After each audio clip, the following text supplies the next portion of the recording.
ইসলামিয়া মাদ্রাসা ইসলামী জলসায় আমাদের সকলকে 10 মায়ের 10 সন্তান বিভিন্ন ফ্যামিলি, বিভিন্ন এলাকা, বিভিন্ন অঞ্চল থেকে জাজ পর্দা নির্বাচন করে আল্লাহ পাক সুস্থতার সাথে আসার বসার তৌফিক দান করেছেন।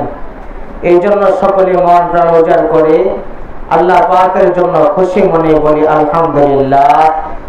প্যারে হাজিরিন, যারা আজকে আসতে পারছেন আপনারা সৌভাগ্যশীল।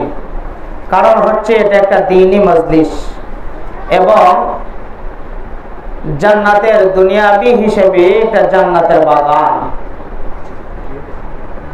এই জায়গাটা একটা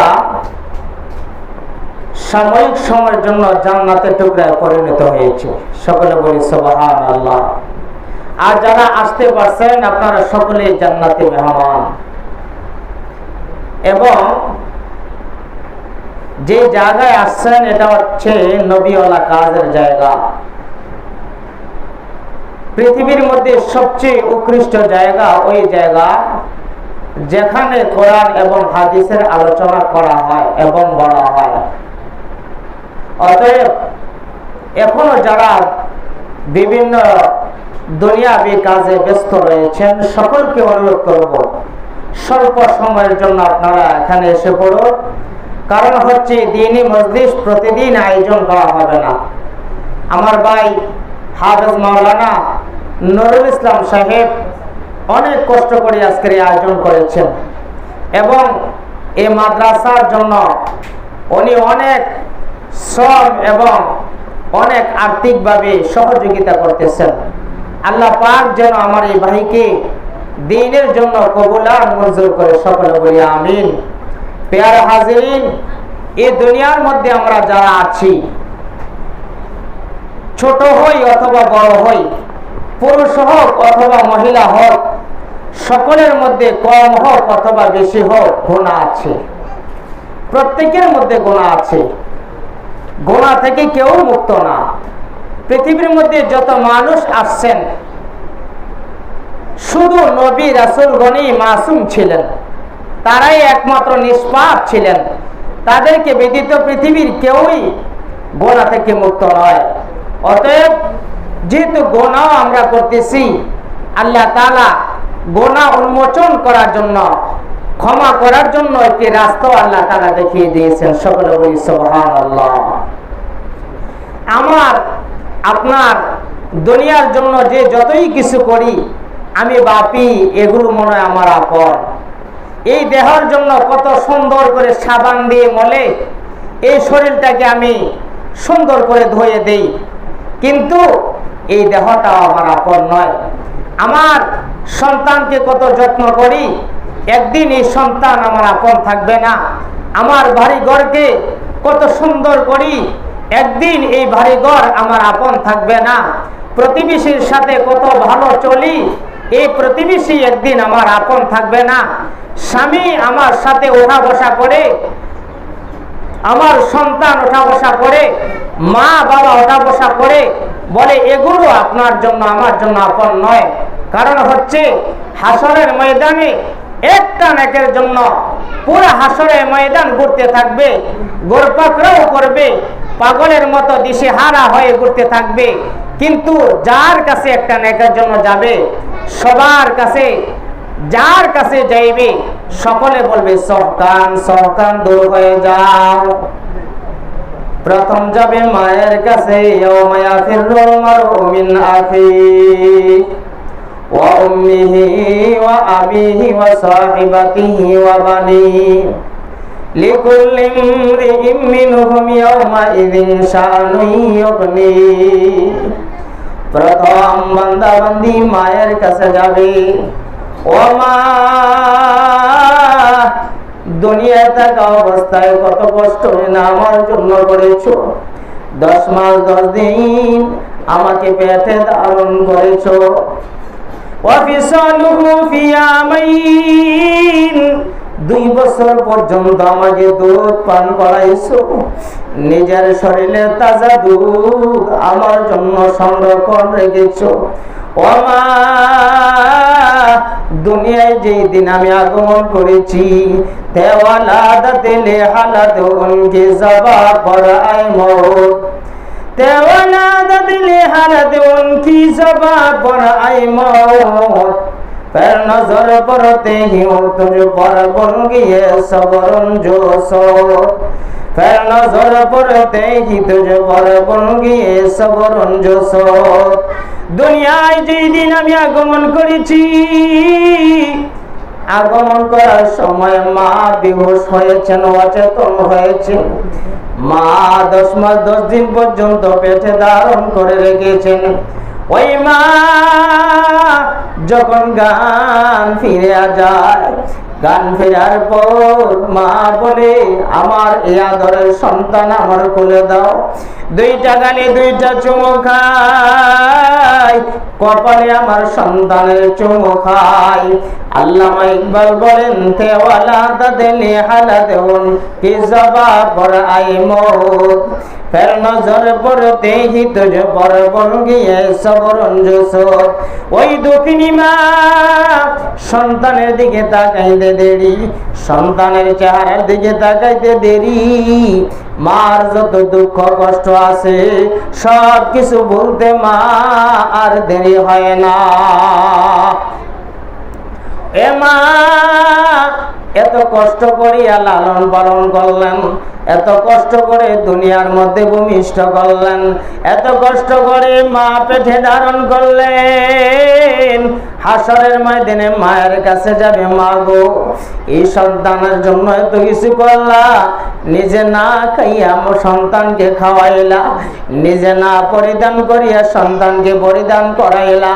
ও মা, নিজের সন্তানের জন্য এত কষ্ট করলা, ওই সন্তান আজকে একটা নেকের জন্য জাহান্নামে যাচ্ছে। মা গো, তুমি একটা নেক দিয়ে সন্তানকে সহযোগিতা সাহায্য নুসরত করো। মা ডেকে বলবে, ও সন্তান, এটা তো দুনিয়ার বাড়ি না, এটা দুনিয়ার জায়গা না যেখানে সহযোগিতা করা হয়, যেখানে সাহায্য করা হয়, যেখানে নুসরত করা হয়। এটা দুনিয়ার জায়গা না, এটা হাসরের ময়দান রে বাবা। ওই হাসরের ময়দানে কাউকে কেউ সাহায্য করা হয় না। মা বলবে, সহকান সহকান, ওই সন্তান আমার থেকে তুমি দূরে চলে যাও। তারপর বাবার কাছে যাবে, বাবা বলবে, না তোমার জন্য দুনিয়ায় কষ্ট করেছি, আজকে নেক দেওয়া সম্ভব না। ভাইয়ের কাছে যাবে, ভাইও দূর করিয়া দিবে। বোনের কাছে যাবে, বোন সব কান বলে দূর করে দিবে। প্রিয়তমা বিবির কাছে যাবে, যেই বিবিকে সারা একটা রাত্র দূরে থাকা যায় না। ওই স্বামীর কাছে বিবিও যাবে, যে স্বামীকে সারা একটা রাত্র দূরে থাকা যায় না। ওই বিবি একটা নেক দেওয়ার জন্য স্বীকারোক্তি হবে না, ওই স্বামী একটা নেক দেওয়ার জন্য স্বীকারোক্তি হবে না। সন্তানের কাছে যাবে, সন্তানও স্বীকারোক্তি হবে না। বন্ধুর কাছে যাবে, বন্ধু স্বীকার হবে না। ভাইয়ের কাছে যাবে, ভাইও স্বীকার হবে না। বোনের কাছে যাবে, বোনের স্বীকার হবে না। ইয়াউমা ইয়াফিরুল মারউ মিন আখিহি ওয়া উম্মিহি ওয়া আবিহি ওয়া সাহিবাতিহি ওয়া বানি লিকুল্লি ইমরিইম মিনহুম ইয়াউমা ইযিন শাআনু ইউগনি। ও মা, দুনিয়ার কেউ যদি স্বীকার না হয়, বান্দা যখন গুনাহগার বান্দা চিল্লাইতে থাকবে, ঘুরতে থাকবে, আমার নবী সরকারে দু আলম মুহাম্মদ আরবি হাসরের ময়দানে দাঁড়িয়ে থাকবেন, আরশের নিচে থাকবেন। নবী দূর থেকে দেখতে পাবেন, উম্মত ঘুরপাগ্রহ করে। নবী হাত দ্বারা ইশারা করিয়া সামনে আনবেন।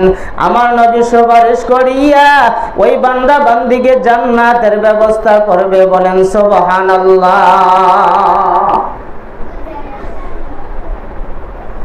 ওই হাসরের ময়দানে সুপারিশ পাওয়ার জন্য উপযুক্ত সন্তান যদি বানাইতে চাও, হ্যাঁ, সন্তান তোমার জন্য জান্নাতি মুকুট পরাবে। আলেমের ওই মা বাবা কত ভাগ্যবান, আলেমের ওই মা বাবা কত ভাগ্যবান।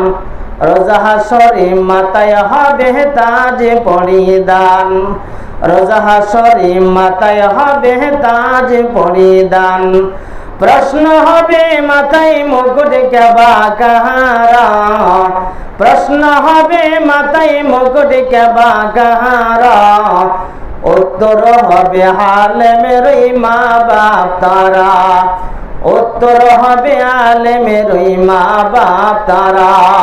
সন্তান হাসরের ময়দানে মা বাবা গোপাক্রয় করলে, একটা নেকের জন্য যখন মা বাবা গোপাক্রয় করবে, ওই সন্তান সহকান বলবে না, আলেম সন্তান সহকান বলবে না। একটা হাফেজে কোরআন যদি হয়, আমার নবী ঘোষণা করেন ওই হাফেজে কোরআন হাসরের ময়দানে দাঁড়িয়ে বলবে, কারা জাহান্নামী আছে, জাহান্নামের যাদের ঘোষণা হয়েছে এমন 10 জন জাহান্নামীকে সুপারিশ করিয়া জান্নাতের ব্যবস্থা করিয়া দিবে। আর যদি নুরুল ইসলাম হাফেজ সাহেব আলেমের মতো এমন একজন হক্কানি আলেম, রব্বানি আলেম হইয়া যায় মা, ওই সন্তান 10 জন না, 20 জন না, 50 জন না, একজন হক্কানি আলেম, ওই আলেম যখন জান্নাতে যাইতে থাকবে, মা বাবা বলবে, বাবা কোথায় যাও? বলে জান্নাতে যাই। আমাকে কি নিবা না? বলে আসো। ভাই বোন বলবে কোথায় যাও? বলে জান্নাতে যাই। বলে আমাকে কি নিবা না? বলে আমার সঙ্গে আসো। বন্ধু ডাইকে বলবে, বন্ধু কোথায় যাও? বলে জান্নাতে যাই। আমাকে কি নিবা না? বলে সঙ্গে হয়ে আসো। প্রতিবেশী বলবে, এই নুরুল ইসলাম তুমি কোথায় যাও? বলে জান্নাতে যাই। বলে আমাকে কি নিবা না? বলে সঙ্গে হয়ে আসো। রাস্তাদার আত্মীয় স্বজন বলবে কোথায় যাও? বলে জান্নাতে যাই। বলে আমাকে কি নিবা না? বলে হ্যাঁ সঙ্গে হয়ে আসো। পথের মধ্যে একজনের সঙ্গে দুনিয়ায় কোনোদিন আর দেখা হয় নাই, একবার দেখা হয়েছিল। এই ভাই সালাম কালাম হয়েছিল। বলে ভাই কোথায় যাও? একবার দুনিয়ায় তোমাকে দেখেছিলাম। বলে আমি জান্নাতে যাই। বলে একবার সালাম দিয়েছিলাম, তোমার সঙ্গে ভালো ভালো মজার কথা হয়েছিল। ভাই আমাকে কি জান্নাতে নিবা না? বলে হ্যাঁ আসো, আমার সঙ্গে হয়ে আসো। এমন ভাবে একজন আলেম সামনে যত পায় ততজন জাহান্নামীকে উঠাইয়া জান্নাতে নেওয়ার ব্যবস্থা করবে। শুধু তা না গো মা, ওই সন্তান আলেম সন্তান 10 জন নয়, 20 জন নয়, 50 জন নয়, কয়েকশো নয়, হাজারে লক্ষ কোটি মানুষকে সুপারিশ করিয়া আলেম নিজের সঙ্গে জান্নাতে নিয়ে যাবে। বলে সুবহানাল্লাহ। ও মা, স্কুল ভার্সিটিতে পড়ান সন্তানকে আমি না করি না, আপনি মাদ্রাসায় পড়ান তাও না করি না, কিন্তু স্কুলে ভার্সিটিতে পড়িয়া এই সন্তান কোরআন তেলাওয়াত করার যোগ্যতা হবে না গো মা। স্কুলে ভার্সিটিতে পড়িয়া জানাজার সামনে দাঁড়িয়া তার বসার দাঁড়ানোর যোগ্যতা হবে না গো মা। হাজারো এমন প্রমাণ আছে ওই মানুষটা অনেক যোগ্যতাশীল মানুষ, এলাকার অনেক সুনামধন্য মানুষ। যখন তার খাটিয়া সামনে নেওয়া হয়, সন্তানকে বলে 2টা কথা তোমার বাবার জন্য উত্তরসূরি হিসাবে বলো। সন্তান দাঁড়িয়া মানুষের সামনে ঠোঁটগুলো কাঁপতে থাকে, কথা বলার যোগ্যতা থাকে না। ইমাম সাহেবকে দিয়া জানাজা পড়ানো হয়, প্রতিবেশীকে দিয়া জানাজা পড়ানো হয়, কিন্তু নিজের সন্তান, কয়েকটা সন্তান থাকা সত্ত্বেও ওই সন্তান জানাজা পড়ানোর মতো যোগ্যতা থাকে না। এমন মানুষ মারা যায়, জোহরের নামাজের সময় জানাজা হয়, ফজরের নামাজটাও তার সন্তান পড়িয়া জানাজা দেয় না, মাগরিবের পরে জানাজা হয়, আসরের নামাজ মাগরিবের ফরজিয়ত নামাজ এমন সন্তান আছে না পড়িয়া জানাজা দেয়। ও গো মা, আপনি কিভাবে আশা করতে পারেন যে সন্তান শিক্ষিত হইয়া আপনাকে সুপারিশ করবে? আপনি কিভাবে আশা করতে পারেন একজন সন্তান ইঞ্জিনিয়ার হইয়া আপনাকে সুপারিশ করে জান্নাতে নিয়ে যাবে? ও মা, দুনিয়ার টাকা পয়সা, দুনিয়ার ধন দৌলত, অট্টালিকা, বাড়ি গাড়ি এই দুনিয়ার মধ্যে পড়ে থাকবে, কিন্তু 3.5 হাত ভরির সঙ্গে কি যাবে একটু আপনি চিন্তা করে করিয়া দেখেন। এই জন্য আল্লাহ নবী বলেন, ইদা মাতাল ইনসানু ইনকাতা আনহু আমালুহু ইল্লা বিসালাস। মানুষ যখন দুনিয়া থেকে চির বিদায় নিয়ে যায়, তার দুনিয়াবি সব কাজ রহিত হয়ে যায়, বন্ধ হয়ে যায়, স্থগিত হয়ে যায়, আর কোন ধরনের কাজকর্মের ব্যবস্থা থাকে না। নবী বলেন ইল্লা বিসালাস, তিনটি আমল তার জন্য বাকি থাকে। ইল্লা মিন সাদকাতিন জারিয়া, যদি সদকা জারিয়া মানে নেক আমল করার জন্য যদি জারিয়া রেখে যায়। দুই নম্বর ইলমুন ইউনফাউ বিহি, এমন গান শিক্ষা করেছে, কোরআনের গান শিক্ষা করেছে, এই গান শিক্ষা করি আরেকজনকে শিখাইছে, আবার আরেকজনকে শিখাইছে, এইভাবে সিলসিলা রাখিয়া দুনিয়া থেকে চির বিদায় নিয়েছে। এই ফায়দা দুনিয়া থেকে যাওয়ার পরও থাকবে। তিন নম্বর হলো আওয়ালাদিন সালেহ, নবী বলেন যদি নেক সন্তান রেখে যাওয়া যায়, ওই সন্তান মা বাবার সামনে কবরের সামনে দাঁড়ায় যখন রব্বির হামহুমা বলবে, জাহান্নামী ফেরেশতা জাহান্নামের শাস্তি দেওয়ার জন্য আসবে, তখন জাহান্নামের ফেরেশতাকে বলবে, ও ফেরেশতা চিনুনি, আমার কবরের সামনে দাঁড়ায় কে রব্বির হামহুমা বলে? ফেরেশতা বলেন না, আমি তো চিনি না। বলে এটা আমার কলিজার টুকরা রেখে যাওয়া সন্তান, সন্তান আমার জন্য মাগফিরাতের দোয়া করে। ফেরেশতা আর বিলম্ব করে না, দেরি করে না, জায়গা থেকে উঠিয়া যায়, আল্লাহ পাকের কাছে যাইয়া বলে, গো আল্লাহ, ওই মানুষটা জাহান্নামী হয়েছিল, এতদিন ধরে শাস্তি প্রদান করেছিলাম গো আল্লাহ, কিন্তু তার সন্তান কবরের সামনে আইসা যখন কোরআনুল কারীম তেলাওয়াত করে রব্বির হামহুমা বলেছে, আমি আর স্থির থাকতে পারি নাই, বসে থাকতে পারি নাই, শাস্তি দিতে পারি নাই গো আল্লাহ, এখন কি করব পরামর্শ দাও। আল্লাহ তাআলা বলবেন, ফেরেশতা তুই জানোস না কোরআন ওয়ালা তার কবরের সামনে যেহেতু আসছে, আমার কোরআন আমি দিয়েছি, আমার কোরআন আমি নাজিল করেছি, ওই সন্তানের সিনে আমি আল্লাহ কোরআন দিয়েছি, তার সন্তান তার জন্য যেহেতু দোয়া করেছে, ও ফেরেশতা আর বিলম্ব করিস না, আর দেরি করিস না, আর দেরি করিস না, তাকে জাহান্নাম থেকে উঠাইয়া জান্নাতের নাজ নেয়ামত পাওয়ার জন্য তোরা ব্যবস্থা করে দে। दुनिया में हो दुनिया का तलबगार नहीं हो, दुनिया में हो दुनिया का तलबगार नहीं हो, बाजार से गुजर हो खरीदार नहीं हो, ये दुनिया की मोहब्बत मिस्ल का गज़फ़ूल है, देखने में खुशनुमायात हकीकत से वो नहीं, देखने में खुशनुमायात हकीकत से वो नहीं। ও মা, এই নেক সন্তান বানানোর চেষ্টা করেন গো মা। ওই নেক সন্তান যদি হওয়ার মাধ্যম হয়, তাহলে একমাত্র কেবলমাত্র মাধ্যম হলো মাদ্রাসা। মাদ্রাসা যারা নেক সন্তান আপনার দ্বারা বানানো সম্ভব না। বর্তমানে এমন ফিতনার যুগ, বর্তমানে এত ধরনের ফিতনা, মোবাইলের মাধ্যমে কত সন্তানরা নষ্ট বিনষ্ট হয়ে যাচ্ছে।